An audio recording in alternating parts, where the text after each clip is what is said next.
Hello and welcome to our YouTube channel the guidance classes. आज के इस video में हम बात करने वाले हैं electric field intensity due to a uniformly charged plane sheet. मतलब कि यह आपका एक क्या है, प्लेन शीट है।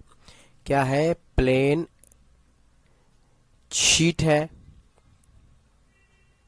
जिसपे मान लेते हैं कि प्लस क्यू चार्ज आपको क्या है, यूनिफॉर्मली डिस्ट्रीब्यूटेड है। यूनिफॉर्मली डिस्ट्रीब्यूटेड का मतलब होता है हर जगह आपको बराबर चार्ज होना, इक्वल चार्ज होना। और मान लेते हैं इस शीट का आपको एरिया क्या है, आपको ए है। इसका एरिया क्या है, ए है। और इसका लीनियर चार्ज डेंसिटी क्या है, सॉरी लीनियर नहीं, सरफेस चार्ज डेंसिटी सिग्मा है। तो सिग्मा बराबर आपका क्या होता है, क्यू अपॉन क्या होता है, ए होता है। मतलब चार्ज पर यूनिट एरिया को हम कहते हैं surface charge density. Surface charge density, surface charge density, ठीक है। तो अब हम क्या करते हैं कि इस शीट से मान लेते हैं कि इस एरिया का एक आपको सिलिंड्रिकल गॉसियन सरफेस पास कर रहा है।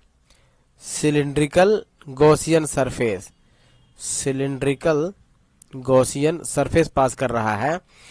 तो इस पे आपको तीन इंड है। इधर आपको एरिया वेक्टर का जो डायरेक्शन होगा डीएस होगा, और इलेक्ट्रिक फील्ड का भी डायरेक्शन आपको इधर ही होगा। एक आपको इंड ए है, मान लेते हैं वो इंड है क्या, ए, और दूसरा इंड बी मान लेते हैं। तो इस पे एरिया वेक्टर का डायरेक्शन क्या हो जाएगा, ये डीएस, और इधर आपको इलेक्ट्रिक फील्ड का डायरेक्शन आपको होगा। बिकॉज कि ये जो आपको ये एरिया है, इसके भीतर कुछ न कुछ चार्ज इनक्लोज्ड होगा, वो भी पॉजिटिव चार्ज इनक्लोज होगा। इस एरिया के अंदर कुछ चार्ज आपको क्या होगा, इनक्लोज्ड होगा। इससे कुछ न कुछ चार्ज आपको घिरा होगा। पूरे चार्ज को तो नहीं घेर पाएगा, जितना भी इसका गोलाई है उसमें कुछ चार्ज आपको घिर जाएगा, इनक्लोज्ड हो जाएगा। और एक आपको सरफेस है यहाँ पर, कर्व सरफेस, इसको हम मान लेते हैं सी, जहां पर आपको इलेक्ट्रिक फील्ड का डायरेक्शन है यहां पर परपेंडिकुलर टू द सरफेस, है ना। सॉरी, ये है आपका डीएस वेक्टर, यहां पर area vector perpendicular to the given surface. मतलब ये कर्व सरफेस पर जो आपका एरिया वेक्टर डीएस का डायरेक्शन है वो आपको यहां ऐसे है, देख सकते हैं आप।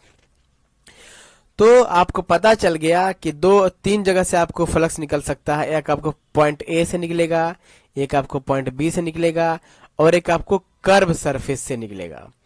तो हम मान लेते हैं, देखो प्लस ये पॉइंट ए और पॉइंट बी, देखो दोनों जगह का एरिया एस है। इसका भी एरिया एस है और इसका भी एरिया एस है। तो दोनों जगह से क्या करेगा, फ्लक्स आपको सेम निकलेगा। तो क्या करते हैं, flux at point A and B is, क्या हो जाएगा भाई, ए और बी पर, मतलब ए और B phi E for electric flux. Point A का जो इलेक्ट्रिक फ्लक्स होगा वही फ्लक्स होगा आपको पॉइंट बी का। मतलब ये जो बी इंड है, इंड पे इज इक्वल टू आपका क्या हो जाएगा, वो हो जाएगा आपको integration over close surface E dot D S, E dot D S. अब ये क्या हो जाएगा दोस्त, ये हो जाएगा आपको E D S cos 0 degree. क्या हो जाएगा, कॉस 0 डिग्री। क्यों?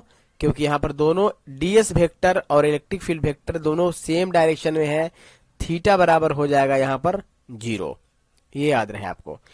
तो आपका फाइनली क्या हो जाएगा, ई बाहर निकल जाएगा, डीएस का इंटीग्रेशन। तो आपको पता है कि डीएस का इंटीग्रेशन होता है एस।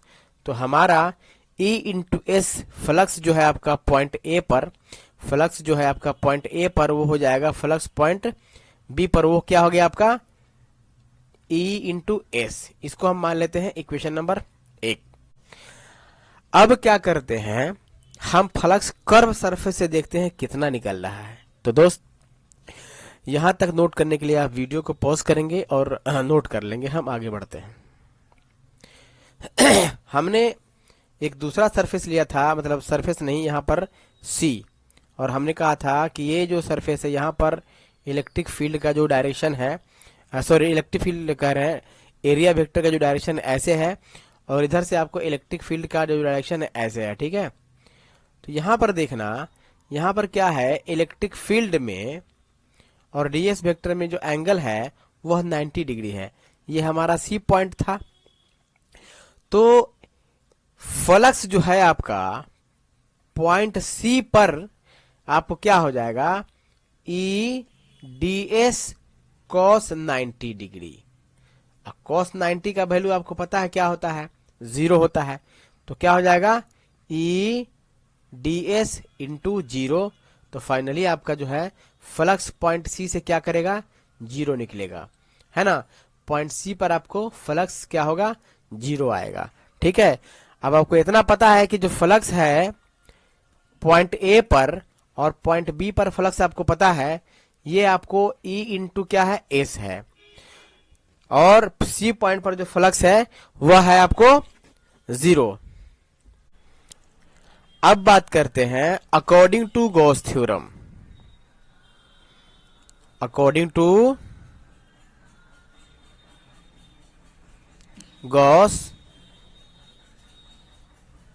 थ्योरम, टोटल फ्लक्स जो होता है आपका इज इक्वल टू होता है आपका चार्ज इनक्लोज मतलब Q बाई एप्सिलॉन नोट, ठीक है। तो हम क्या करेंगे, फ्लक्स पॉइंट ए का प्लस फ्लक्स जो है पॉइंट बी का प्लस फ्लक्स जो है आपको पॉइंट सी का ऐड कर देंगे। टोटल फ्लक्स का मतलब यही हुआ ना, तीनों फ्लक्स क्या हो जाएगा, जुड़ जाएगा, is equal to Q upon epsilon naught होता है, ठीक है। तो E into S plus 0 is equal to Q upon क्या हो जाएगा, एप्सिलॉन नोट हो जाएगा।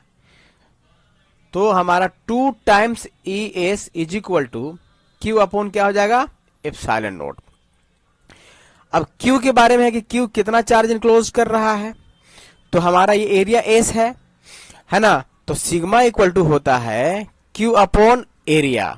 तो Q इक्वल टू क्या हो जाएगा, सिग्मा इंटू एरिया। तो जितना एरिया हमारा होगा उतना ही ना चार्ज इनक्लोज करेगा। तो हमारा एरिया की जगह पर क्या हो जाएगा, एस एरिया हो जाएगा। तो हमारा सिग्मा इंटू क्या हो जाएगा, एस। तो ये आपको क्या हो जाएगा, सिग्मा इंटू क्या हो जाएगा, एस हो जाएगा बाई एप्सिलॉन नोट। अब एस से ये एस कट जाएगा आपका। तो फाइनली जो है आपका क्या हो जाएगा, इलेक्ट्रिक फील्ड बराबर सिग्मा बाई 2 टाइम्स क्या हो जाएगा, एप्सिलॉन नोट। 2 टाइम्स क्या हो जाएगा, एप्सिलॉन नोट। यही है आपका शीट के कारण इलेक्ट्रिक फील्ड, है ना। तो दोस्त वीडियो को देखने के लिए बहुत बहुत शुक्रिया आपका। वीडियो अच्छी लगे तो हमारे चैनल को जरूर सब्सक्राइब कर लेना ताकि आप तक अपडेटेड वीडियोस मिलती रहे। शुक्रिया।